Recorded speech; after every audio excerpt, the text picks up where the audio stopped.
Oi, oi, oi, Lu Oliveira por aqui. Quanto tempo fazia que a gente não batia esse papo, né? Mas estamos de volta e esse retorno traz uma convidada super especial, que é a Michele Moreira. Mi, tudo bem? Que bom ter você aqui, que prazer ter você comigo nesse podcast.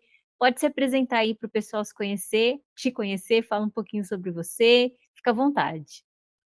Ei, Lu, tudo bem? Primeiro queria agradecer o convite, né? Para mim é sempre uma honra estar aqui falando de assuntos que eu acho que são muito relevantes para o cotidiano materno, né? Para nós, mulheres, que muitas vezes temos uma rotina aí puxada, pesada, e a gente às vezes não tem muito com quem compartilhar ou refletir sobre alguns assuntos, né? Então, para mim é sempre um grande prazer poder trazer um pouquinho dessas reflexões e desse papo para as pessoas poderem estar também junto com a gente, pensando aí, traçando novos rumos para a vida. Então, falar um pouquinho de mim, meu nome é Michele, então eu sou pediatra, eu fiz depois da pediatria terapia intensiva, então trabalhei algum tempo com CTI pediátrica e neonatal. Hoje eu atuo praticamente só com recém-nascidos. Então, eu trabalho em assistência em sala de parto, em unidade de terapia intensiva neonatal. E um pouco antes da pandemia, eu fui convidada para participar de um curso como educadora parental. E para mim, eu fiquei muito feliz com esse convite. E esse curso, inicialmente, eu tomei a decisão de iniciá-lo, porque tinha alguns temas que eu achei que eram muito relevantes para a minha vida, como mãe, né, no meu núcleo familiar, pessoal. Só que foi um curso tão especial que trouxe, assim, possibilidade de tantas reflexões para a vida, que eu achei que era um tema que a gente teria que expandir aí para outras pessoas, né? E hoje o meu objetivo é que cada vez mais pessoas possam ter contato com essa realidade, né? Desse cuidado com mais afeto, né? Mais apego, mais amor, porque, né, nesse lugar, né, de trazer uma criação mais presente, né? No sentido emocional, nesse sentido de suporte para os nossos filhos, que a gente vai conseguir transformar essa geração aí para o futuro. Então, para mim, é sempre uma alegria estar aqui falando desses temas com todos vocês. Eu tenho certeza que vai ser muito gostoso. Eu que estou feliz de você ter aceitado o convite. E para quem está ouvindo a gente e vendo aqui também, né? Essa é uma novidade que a gente vai trazer. O podcast vai estar na íntegra lá no YouTube. Então, se você quiser assistir, né, o podcast, ao invés só de ouvir, a gente vai estar sempre disponibilizando os vídeos por lá.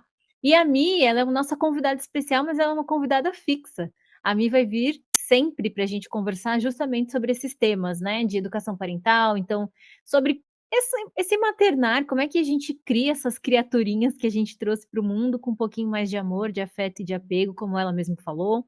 A gente vai falar também sobre saúde infantil, a Mi tem todo esse conhecimento aí pediátrico para aliviar algumas questões aqui que às vezes pesam pra gente, né, como mãe, e principalmente se você que está me ouvindo é mãe como eu, né, de primeira viagem.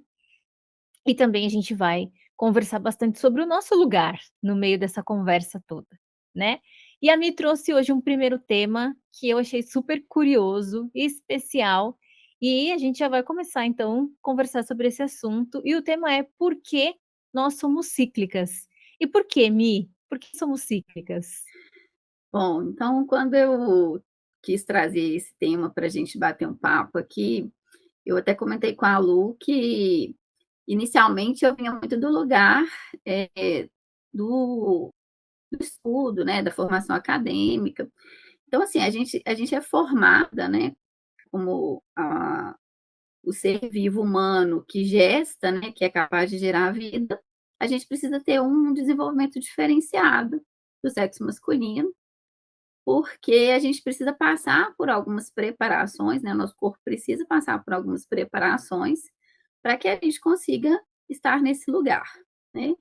Então, ciclos, eles vão acontecendo para que o nosso corpo se prepare, né, vamos falar assim, fisiologicamente aqui num primeiro momento, para esse momento do gestar, né. Então, depois que a menina entra, né, na adolescência, que tem o seu primeiro ciclo menstrual, o que que a gente fala, né, esse é um momento, um marco importante, porque é a partir desse momento que essa mulher vai estar apta a gestar um bebê.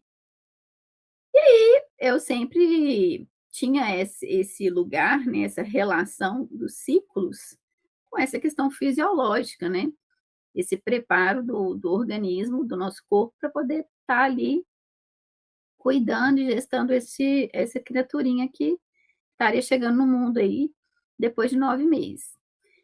Só que durante esses processos todos de autoconhecimento, de cursos que a gente vai fazendo aí depois que a gente ingressa nesse lugar da maternidade, eu acho que o legal é a gente falar que a maternidade é uma forma de renascimento nossa como seres humanos, né, no sentido, vamos dizer assim, mais filosófico da vida. Então, o nosso primeiro nascimento é o nascimento fisiológico, quando a gente nasceu mesmo. O segundo nascimento seria a nossa adolescência, que é um divisor de águas, né? Nesse momento, a criança começa a sair daquele lugar do infantil, o lugar de não julgamento, né? De não conseguir tomar decisões, de não ter esse poder de entender no sentido social algumas coisas. Então, é um lugar em que aquela criança ela vai ter aquele período como uma forma de se mostrar, né, de se apresentar para o mundo externo, que é o mundo social, que ela vai participar daqui a pouco na vida adulta. E o nosso terceiro renascimento é com a maternidade. Então, normalmente, é depois da maternidade que a gente vê que muitas mulheres começam a questionar a vida profissional, a vida familiar, né, as escolhas. É possível mudar de rota, né? É possível trocar o caminho que eu já tracei até aqui, que eu já trilhei até aqui? E eu acho que nesse lugar, que eu achei interessante a gente falar desses ciclos. Por quê? Esses ciclos, eles fazem parte da nossa existência humana, né? A gente fala, a cada ano de vida, a gente está fechando e abrindo um novo ciclo de existência aqui, com várias possibilidades. E aí, o que eu achei interessante a gente falar? Depois da menstruação, né, durante muito tempo, nesse movimento nosso feminino de sair só do cuidado do lar, do cuidado familiar, e ingressar no mercado de trabalho formal, né, o que aconteceu? Muitas de nós nos afastamos muito desse lugar sutil que nós, mulheres, estamos ancoradas, né. A natureza fez o sexo masculino nesse lugar do racional, da força, e o sexo feminino nesse lugar do sutil, do intuitivo, né, da sensibilidade, porque é nesse lugar do sentir que a gente se conecta com o outro. Então é muito importante quando a gente tem essa possibilidade de enxergar a importância de nós estarmos conectados com essa nossa essência mesmo. E aqui eu não estou falando do nosso propósito em si, né, estou falando dessa nossa essência como ser humano, né, da nossa diferença do sexo masculino. E aí, num desses meus processos de autoconhecimento, foi trazido uma colocação sobre a questão da menstruação em si, que eu achei que valia muito a pena a gente colocar aqui nesse sentido dos ciclos. Por quê? Normalmente, a partir, né, o que a gente vê da nossa realidade? A questão do próprio, da nossa própria independência no sentido social, né, as mulheres começaram com a revolução sexual, começaram a ter a possibilidade, né, de ter um lugar de prazer sem ter o lugar da gestação. Então, quando a gente conseguiu atravessar por esse momento, no desenvolvimento nosso social, o que aconteceu com muitas de nós, né? Nós acabamos assumindo o lugar de trabalho externo, que nossos antepassados não vivenciaram, né? E essa questão do prazer separado da questão da familiar, da gestação, possibilitou com que nós também nos afastássemos desse ciclo natural da menstruação, né. Quantas mulheres hoje fazem uso de, métodos contraceptivos, né, que muitas vezes, às vezes não menstruam, não tem mais esse contato com esse ciclo. E o que é importante a gente falar disso?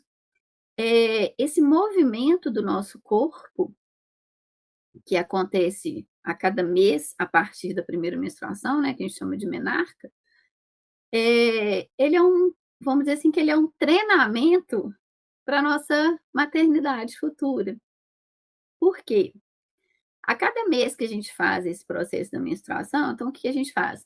Eh, a gente vamos falar um pouquinho lá dos nossos antepassados da época das cavernas, que eu gosto sempre de falar alguns detalhes dessa época que eu acho muito interessante.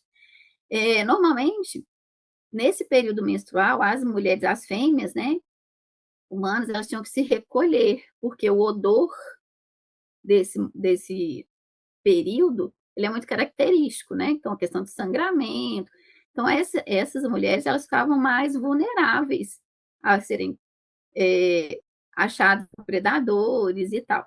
Então, normalmente, na época, quando os homens, né, a civilização era nômade, essas mulheres, nesse período, elas ficavam recolhidas. Por quê? Porque, na verdade, a menstruação é um período de preparação para a gente fazer o quê? 2 semanas depois, mais ou menos, né, um ciclo regular, em torno de 14 dias depois da menstruação, a gente tem a ovulação. Então seria uma preparação para essa mulher, para que o corpo dela tivesse apto a gestar um bebê daqui a pouco. Então esse momento de recolhimento, ele faz parte, por isso a gente fala, né, que a mulher está muito conectada com a lua, com os ciclos da lua, Uhum. que o homem está conectado com o sol, né, com a questão do masculino, a questão do que é contínuo ali, e a mulher está tá mais conectada com a questão da lua, que seriam esses movimentos cíclicos. A cada semana, né, a lua está de uma forma e nós também. A cada semana a gente está se preparando para esse movimento do gestar. Então, mensalmente, a gente está fazendo esse treinamento, né?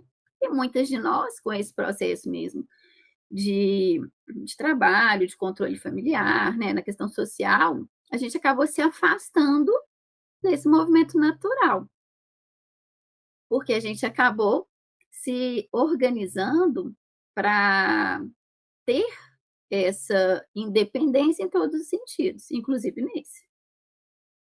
E aí, o que que é interessante quando a gente começa a prestar atenção nessa questão da natureza, né? Assim, por que que, então, se é uma coisa que para muitas mulheres é um desconforto, a própria questão da tensão pré-menstrual, né?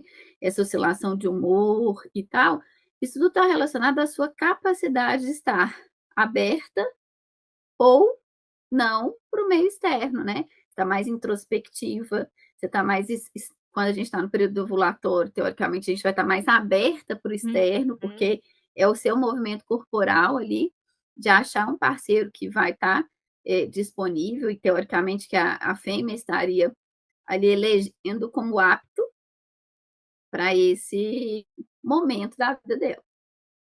E aí o que acontece? Durante o período da gestação, né, quando teoricamente a mulher está ali se preparando nesses 9 meses, o que que acontece com a mulher? Ela não menstrua, né, e aí o corpo feminino, ele vai se preparando durante os 3 trimestres da gestação para o puerpério. Por quê? Como é que a gente divide a gestação, né, nesse lugar? O primeiro trimestre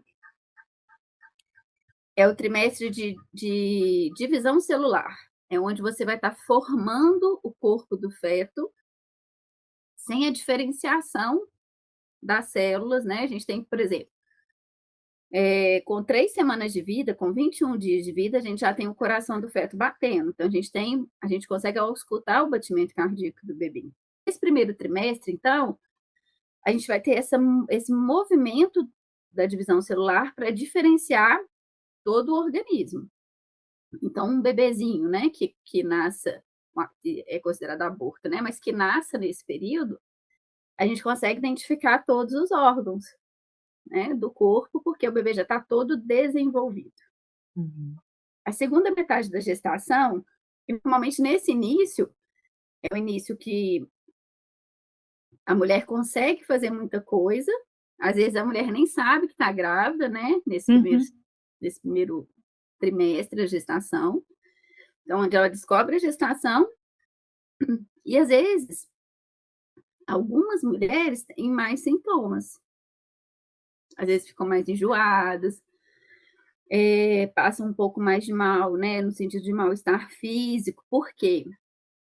Seria como se fosse um choque de realidade do nosso organismo para mostrar Uhum. para a gente assim: "Se prepare, porque esse momento vai requerer muito de você".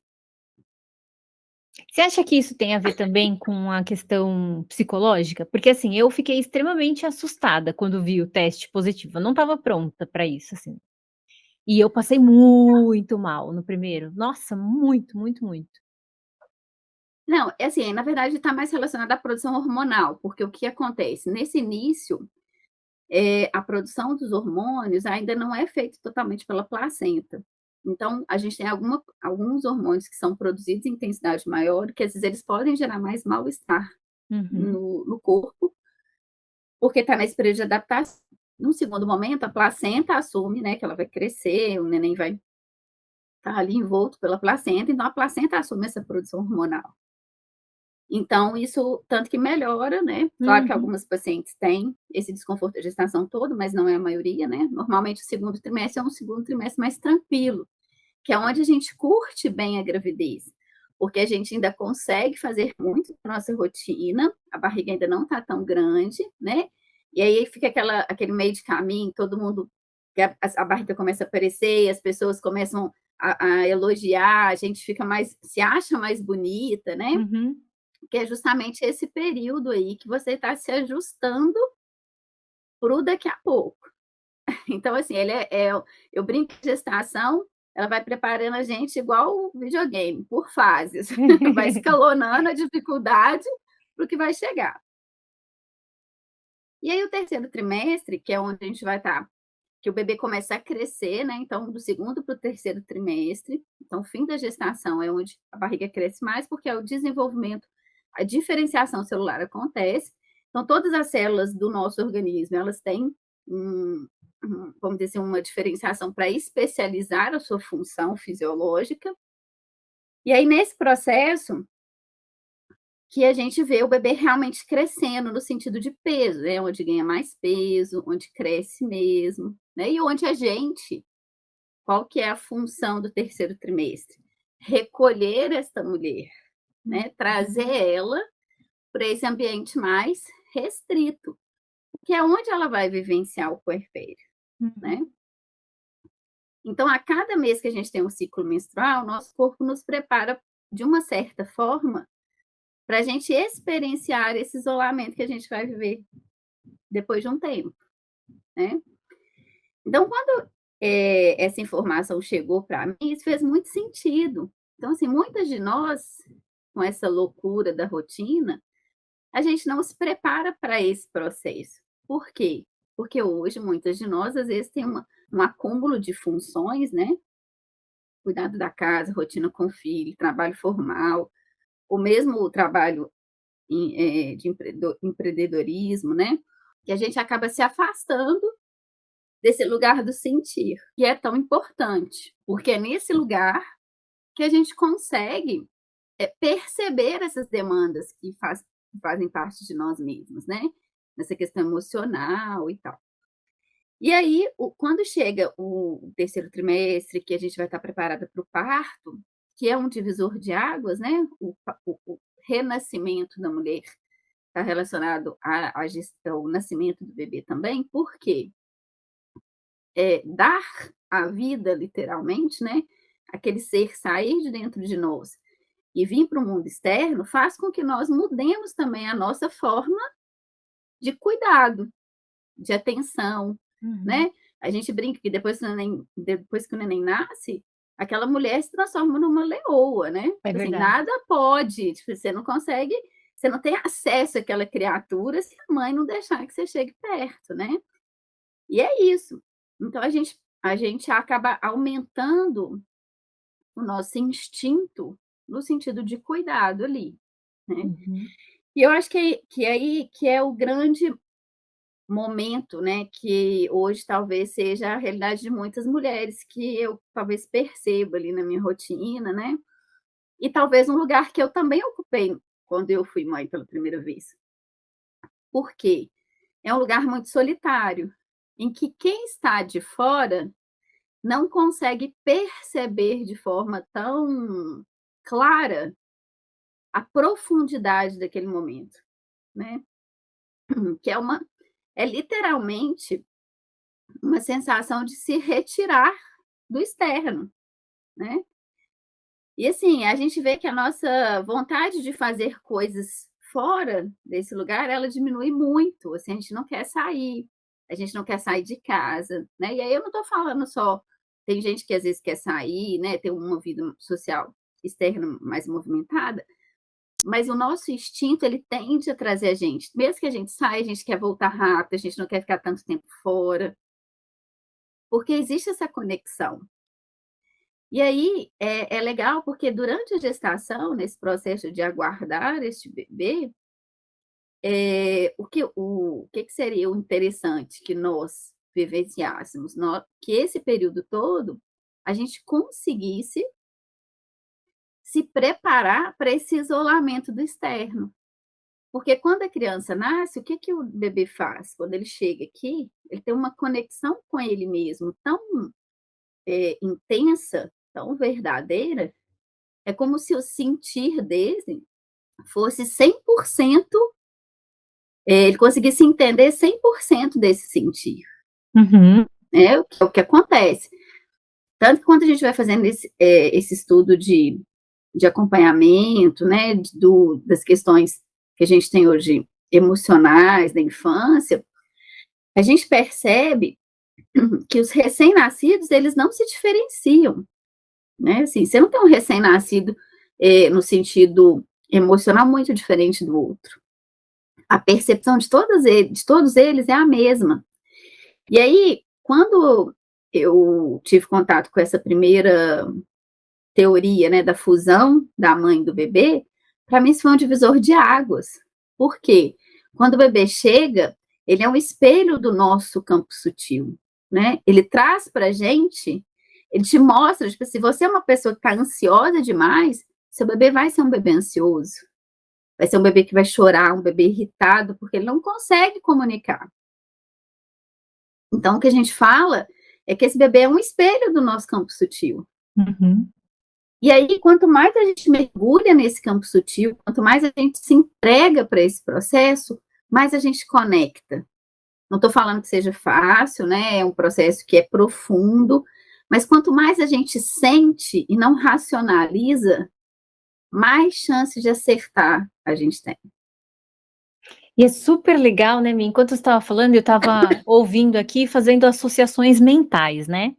Porque eu uso muito os ciclos para trabalhar o meu planejamento de vida mesmo, né? Como vai ser o meu Uhum. mês. Então, eu faço todo esse acompanhamento através de uma mandala lunar, né? E ali eu mapeio todas as emoções, então eu sei que vai chegar um período em que eu vou querer estar recolhida, né? E isso tem feito muita diferença na minha produtividade, porque eu aprendi a me respeitar e a ouvir a minha intuição, o meu sentimento e como essas coisas elas vão mudando ao longo das semanas realmente. A questão do você falou desse campo sutil, a minha filha sempre foi uma criança que chorava muito, muito, muito, muito, né. E eu era uma mãe extremamente agitada, porque ela nasceu, era como se ela nasceu e eu já tivesse que resolver a vida no dia seguinte, né, eu não me dei tempo para conectar com ela, para realmente recolher e ficar mais ali com ela. Quando eu fui ter conhecimento disso, a Isa já tinha crescido, mas mesmo assim, esse movimento foi importante para nós duas, né. Até hoje a gente colhe frutos disso e eu me coloco ainda nessa posição de recolher e conectar para ouvir, né, o nosso sentir, o meu e o dela. E o que você falou também sobre os bebês, assim, é muito interessante porque a gente tem a formação do id, ego, superego, né? Então, aos 2 anos, até os 2 anos, o bebê só tem o id, que é unicamente o sentir, né? E se a gente não tá nesse ponto, a gente não consegue recolher o suficiente para entender do que realmente é aquele choro, né? Para entender e acolher a necessidade dos nossos filhos. Se a gente está muito no externo, olhando para fora, sempre buscando atender as necessidades externas, o nosso interno, né, que seria assim, o nosso ambiente com os nossos filhos, ele se torna muito mais caótico. É muito real isso. Sim, e é legal quando a gente fala isso, porque, o que acontece? Quando você tem a oportunidade, porque, assim, é claro que nem sempre as teorias elas chegam pra gente no momento ideal, vamos colocar assim, né, igual você tá falando, quando eu tive o primeiro contato, aí você já era maiorzinha e tal, mas é importante a gente falar que sempre é tempo da gente correr atrás de ir para esse lugar, né. Claro que quanto menor, a gente colhe mais rapidamente, ou a gente percebe o efeito dessa conexão de uma forma mais rápida, mas é muito interessante a gente perceber isso. Porque quando você sai desse lugar do controle, né, porque normalmente quando eu estou lá no hospital, eu tento, quando eu tenho essa abertura, eu tento sempre abordar as pacientes falando disso, porque quando você esquece do externo e olha para aquela criatura e tenta entender o que que ela quer, a gente consegue entender, né. Claro que demora um tempinho, né, você se conseguir se entender e fazer com que a criança também perceba que você está ali disponível para aquilo, mas, a chance da gente acertar é muito maior, muito maior. E quando você traz para a mãe que a diferença do bebê e a sua é que você fala e ele não, que aquilo tudo é novidade para todo mundo, tanto para ela quanto para o bebê, eu sinto, assim, que muitas vezes você tem aquela sensação: "Nossa, que peso que você tirou das minhas costas", entendeu? Porque eu, como adulto, tô nesse lugar que eu tenho que resolver o problema dessa criatura que não fala. E quando a gente traz esse lugar que para ela também é difícil, para você também é uma novidade, então que você precisa sair do racional, do tipo assim, o que está acontecendo, o que que eu estou sentindo, é assim, é um momento que eu brinco que é um momento eureka, sabe? É aquela hora que você fala assim: "Nu, é isso mesmo". E aí você vê que muitas coisas melhoram, assim, quando eu tenho oportunidade, às vezes eu consigo abordar paciente no primeiro dia de internação, e às vezes fica 48 horas, e às vezes eu vou lá antes de ir embora.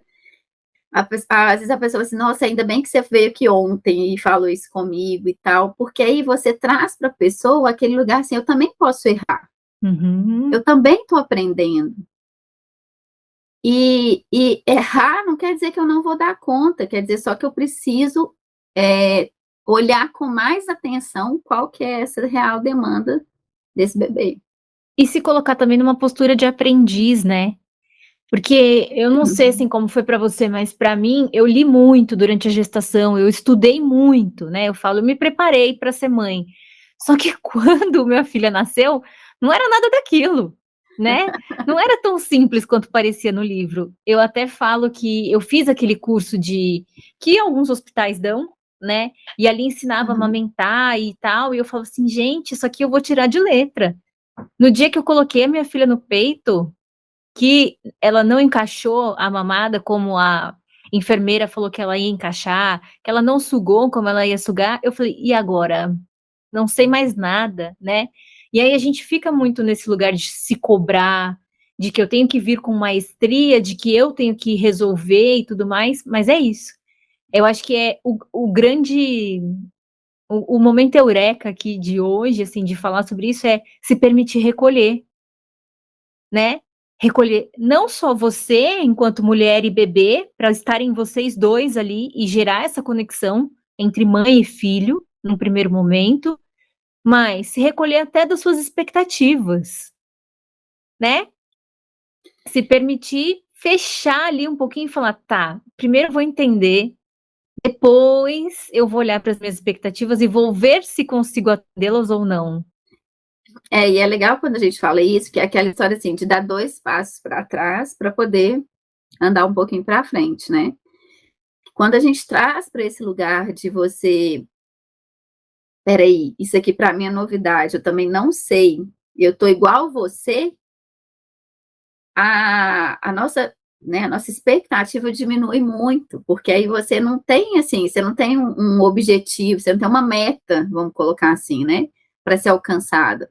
Porque tudo que você leu e estudou ali, não necessariamente vai se aplicar naquele momento, né?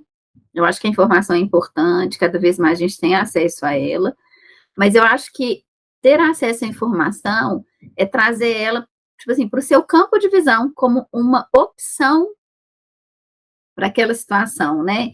E não única exclusivamente, tipo assim, não, eu só tenho esse caminho e se eu não for por esse, vai dar tudo errado, né? E então é muito legal quando a gente tem essa oportunidade e às vezes até reforçar uma coisa que a gente vem falando muito lá nesse nosso ambiente de educação parental e tal, é a questão da rede de apoio, que a gente fala muito, né?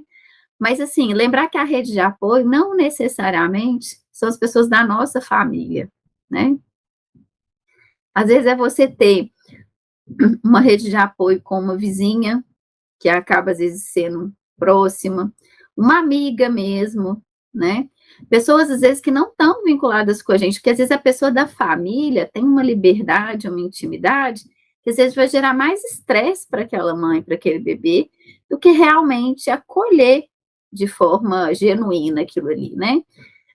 E eu acho que é uma coisa que eu, pelo menos, não fiz, né? E eu tive a oportunidade de olhar isso no sentido reflexivo depois que eu já tinha tido meu segundo filho, essa questão da nossa rotina familiar mesmo, né? Quando você tem um casal, né? Você tem dois adultos ali convivendo no início do relacionamento, né? Antes dos filhos, às vezes a gente tem algumas coisas bobas que eu falo, às vezes, quando eu tenho oportunidade de fazer consulta pré-natal, né? Abordar a gestante, é, por exemplo, assim, uma coisa simples, supermercado, padaria, sacolão, coisas da nossa rotina, que às vezes, assim, a gente está saindo do trabalho e fala, não, tem que passar na padaria, você não tem horário, não tem problema nenhum separar ali, resolver e tal. Mas não existe uma rotina para, às vezes, essas atividades, né, na nossa vida, assim, uma coisa programada. E às vezes a gente vai ver o tanto que essas rotinas todas impactam, é só depois que às vezes o bebê chega. Porque assim, se você é a pessoa que sempre faz isso, porque você sai mais cedo, ou porque para você é mais fácil, ou porque você passa no trajeto por aquele lugar e tal, e você não acordou isso dentro do relacionamento, né? Assim, dentro desse momento de construção ali da chegada do filho, é, fica intuitivamente fica aquela coisa assim, fulana que faz isso, né? E aí, na hora que o bebê chega, tipo assim, que padaria? Nem sei o que é padaria, nem sei onde que o pão tá indo, deixando de ir. Então, assim, eu acho que é muito legal quando as pessoas têm essa oportunidade, sabe? Eu fico muito feliz quando eu consigo trazer um pouco mais de leveza para esse momento. Porque a experiência é única, né, Luca? É o que você falou. A gente pode ler todas as teorias, se preparar para tudo, né? Mas treino é treino, guerra é guerra, né? Assim o pessoal fala. Exatamente. É isso aí. Então, a gente se prepara para tudo, mas para chegar ali é só na hora que começar o jogo que a gente vai saber o que a gente vai ter que fazer, Uhum. né? O que vai ser mais difícil, o que vai ser mais tranquilo. Por exemplo, para minha realidade, o sono nunca foi uma dificuldade na minha casa, né? Mas eu sou da turma das sortudas. Mas, assim, tive amigas que tiveram muita dificuldade, né? Por quê? Porque às vezes acolher esse processo, né? A privação do sono, ficar a noite toda, às vezes, sem descansar, sem ter uma noite de sono, para algumas pessoas é uma coisa muito pesada. Uhum. E aí a gente brinca, né? Se para você é o que é mais difícil, então vamos programar de uma forma que não seja tão difícil, até porque é, é um período transitório, né? Sim. Então, assim, é mais intenso no início, por quê? Uma coisa que eu acho super legal, eu gosto de falar isso em alguns momentos, e eu acho interessante a gente trazer para as pessoas saberem, né? O que a gente fala da esterogestação, desses primeiros 3 meses serem o período mais difícil, né, no sentido adaptativo do bebê? Porque na nossa evolução, como humanos, né, antigamente os primeiros humanos, eles não eram bípedes, né, eles eram quadrúpedes. Então, as fêmeas que andam em 4 patas, elas têm ancas mais largas. E aí, quando nós humanos fomos nos tornando bípedes, o que aconteceu? Para você manter a posição ereta, a nossa cintura pélvica ali, né? Nossa pelve, ela teve que diminuir um pouco de tamanho para poder conseguir se equilibrar em relação à nossa cintura escapular, que a gente fala que é essa parte do ombro. Então, para levantar e conseguir se apoiar em 2 membros, o nosso corpo teve que se adaptar a esse processo. Em contrapartida, a gestação teve que encurtar um pouquinho, porque senão a cabeça do bebê não conseguiria passar pela pelve feminina mais. Então, nesse processo que a gente chegou nessa teoria da esterogestação, né, que esses primeiros 3 meses do bebê, que são os meses que a gente vai estar na teoria mais disponível e que o bebê está mais precisando da gente, é porque, na verdade, é como se ele não conseguisse entender que ele já saiu ali de dentro. Ele gasta um tempo para perceber. E é justamente o processo que a gente vive, né? Em torno de 3 meses, é aquele bebê que começa a interagir mais com o meio externo, que começa a ter aquele movimento de procura, de olhar, de acompanhar, que começa a ficar legal, vamos dizer assim, né? Que o recém-nascido começa a ficar legal. Que as pessoas interagem, que o cuidado é diferenciado. Então, isso é interessante quando a gente começa a olhar. Então, cada vez que a gente consegue ter esse cuidado e trazer para esse lugar dessa percepção, dessa inabilidade dos 2 lados, mais genuíno essa troca acontece, né? E aí essa conexão, ela acontece, e aí as coisas vão sendo forjadas ali com um pouco mais de tranquilidade. Porque está todo mundo preparado para o desconhecido. E o que é mais difícil para a gente, né? Tudo que é desconhecido do nosso consciente, né? Tudo que para a gente não está ali muito traçado, é o que dá medo, é o que dá angústia. É verdade. É o que tira a gente da nossa zona de conforto, né? Então, assim, quando a Lu me convidou para falar, e eu pensei, nós vamos falar dessa questão de sermos cíclicas, porque é isso, de trazer esse processo, né? E quantas vezes a gente fala assim, nossa, eu não vou ter bebê de jeito nenhum, e a gente tem o segundo, e a gente fala, nossa, eu não lembrava mais disso. Por quê? O nosso corpo, sabiamente, registra em nós as coisas que são importantes, que são vitais para a gente conseguir sobreviver, né? Então, aquelas dificuldades que a gente tem, se elas não são dificuldades relevantes, né, se não foram, vamos dizer, riscos ali, riscos iminentes, o nosso corpo não registra, ele vai apagar da nossa memória aquilo ali.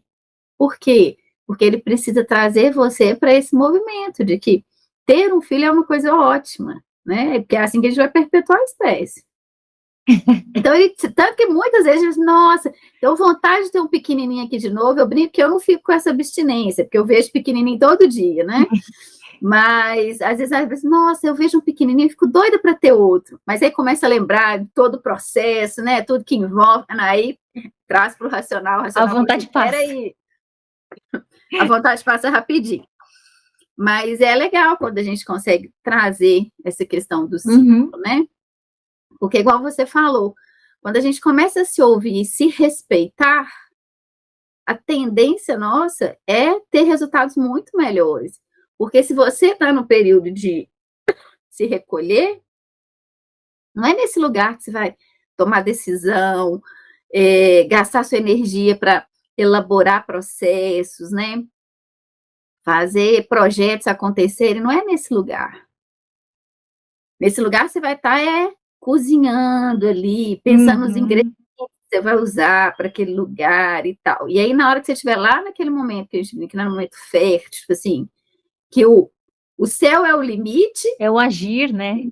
É o agir mesmo, a gente vai conseguir ter resultados, assim, muito mais expressivos e com muito menos gasto de energia, né, Lu? Que é aquela coisa assim, você está tão pronta para expandir que você não percebe o tanto de energia que você está gastando, né? E você já planejou, né? Sim, e na verdade você está naquele momento assim, aquela energia ali, ela está preparada para a explosão, né? Ela já está armazenada para esse gasto mesmo. Então a gente às vezes não percebe, né, quando a gente começa a fazer esses processos, que quando a gente olha depois no sentido racional, a gente vê esse desenho desse trabalho, né? Como que a gente consegue colher muito resultado quando a gente olha para isso, né? E eu acho que o mais importante nesses processos de autoconhecimento é a gente, para mim, que são duas coisas que foram muito claras: saber colocar o seu limite, que a gente perde na vida, né? A gente muitas de nós viemos de uma criação muito autoritária, então a gente não sabe falar o não, não sabe colocar o nosso limite.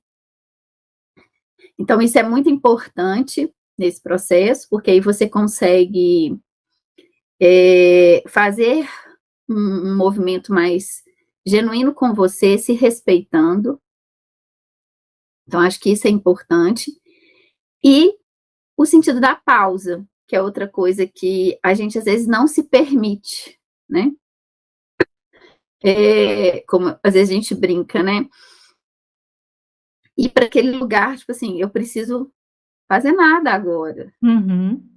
O sair entrar no outro plano aqui, para a gente poder relaxar mesmo e sair desse lugar. Porque Exatamente. quando a gente faz isso, quando a gente começa a ouvir, não estou falando que todos os dias a gente vai ter esse tempo, né? Mas quando a gente começa a se respeitar mais nesse lugar, a gente começa a colocar o nosso limite para o outro, a gente começa a perceber a nossa importância, né? E a importância que a gente dá para o outro, né? O que a gente expressa para o externo, está relacionado ao tanto que a gente olha para a gente também, né? Se a gente se atropela demais, nosso movimento é sempre estar atropelando as coisas da vida. E quando a gente começa a olhar para a gente e colocar esses limites, enxergar essas nossas particularidades, o nosso movimento externo ele é muito mais real, ele é muito mais conecto com a gente, né? E aí é o que você traz do propósito, da essência. Você consegue sentir mais qual decisão eu tenho que tomar, como que eu vou planejar, como que eu vou fazer, como que eu vou executar, porque é o que você consegue colocar para fora, né? A sua verdade ali saindo sem você pensar, né? Porque é esse movimento que é claro, que realmente conecto com a gente mesmo. Ah, perfeito, Mia, é isso aí. Eu amei o nosso papo. Acho que fez total sentido. Eu colocaria a cereja do bolo nesses dois movimentos que você falou, que seria o se permitir merecer. Porque eu acho que a gente também se tira muito desse ponto. Ah, se eu vou fazer uma pausa agora, o que que os outros vão dizer, né? Ah, e agora eu vou dar uma pausa aqui para sentar para ler um livro, sendo que a pia tá cheia de louça. O que que as pessoas vão pensar? Mereça esse momento de pausa, né? Mereça esse momento também de expansão, de vir e se colocar e colocar o seu não, né? Então, é engraçado que essa semana tenho falado muito sobre isso, que recolher também é um movimento. E hoje você trouxe um olhar super especial para tornar esse recolher ainda mais importante, para a gente se permitir isso ainda mais, principalmente enquanto mulheres, e mesmo que nós já tenhamos sido mães, e que nós não seremos mães novamente, né? Nós não seremos mães novamente, não, mas que nós não vamos gestar uma criança novamente, esses movimentos, eles vão nos influenciar e eles vão influenciar o nosso maternar para sempre, né? Sim, e eu acho importante a gente falar, né, Lu, que quando a gente fala no gestar, no sentido, e até usando um pouco que Bianca Solero traz em algumas colocações dela, a gente gesta filhos, né, gesta pessoas, mas a gente gesta sonhos, a gente gesta projetos, né? Então, nós somos mães de outras versões de nós mesmas. Então, é importante quando ela fala isso, para mim, é muito bonito e eu acho que agrega muito isso. Porque quando a gente fala assim, não vou ser mãe de novo. Não, você vai ser mãe. Não de um ser humano, né? Às vezes a pessoa não quer ter outro filho. E tudo bem não querer, né? É uma decisão individual de cada um. Mas você vai gestar ainda muitos planos e muitos projetos e muitos sonhos na sua existência aqui, né, até porque a gente não sabe até quando ela vai acontecer, né, a gente está sempre nesse movimento. E eu acho que é muito legal, porque para a gente executar, né, para a gente ter um resultado final, ele vai passar por essa gestação dos sentimentos, dos sonhos, né, dos desejos, das nossas vontades, e é muito legal quando a gente entende isso, que o nosso poder criativo, o nosso poder de gestar, ele é contínuo aí, ele está com a gente o tempo todo. Adorei. Amei o papo, Mi, quero te agradecer mais uma vez, já dizer que estou ansiosa pelo próximo, né. Então você que ouviu a gente aqui, depois segue a Mi lá nas redes sociais. Mi, fala aí seu arroba. Meu arroba é Michele Moreira Pediatra. Isso, segue a Mi lá. A Mi tá sempre abrindo caixinha de perguntas para falar não só desses temas, mas sobre várias outras coisas. Ela tem um perfil super bacana, com várias dicas, várias informações importantes. Ela vai estar sempre por aqui também. A gente vai abrir caixinhas para que você possa sugerir temas para os nossos papos por aqui. E se você gostou, já deixa aí, né, uma mensagem para gente, vai lá nas nossas redes sociais, fala o que você achou, compartilha esse podcast aqui com outras mulheres também que precisam ter esse olhar para esse período, né, de expansão e recolhimento, entender um pouco mais sobre esses ciclos. E fica por aqui que a gente vai ter muito, muito mais o que falar. Foi muito bom ter você aqui, Mi, muito obrigada. Quer falar mais alguma coisa? Eu te agradeço mais uma vez pelo convite, e para mim vai ser um prazer estar aqui conversando com vocês e trazendo sempre temas, assuntos, nesse bate-papo que eu acho que é muito importante para todos nós. Então seja muito bem-vinda, Obrigada. estreando aqui com chave de ouro, né? Adorei. Muito obrigada. Um beijo, pessoal. A gente se vê no nosso próximo episódio. Até mais. Tchau, tchau. Tchau, tchau, um beijo.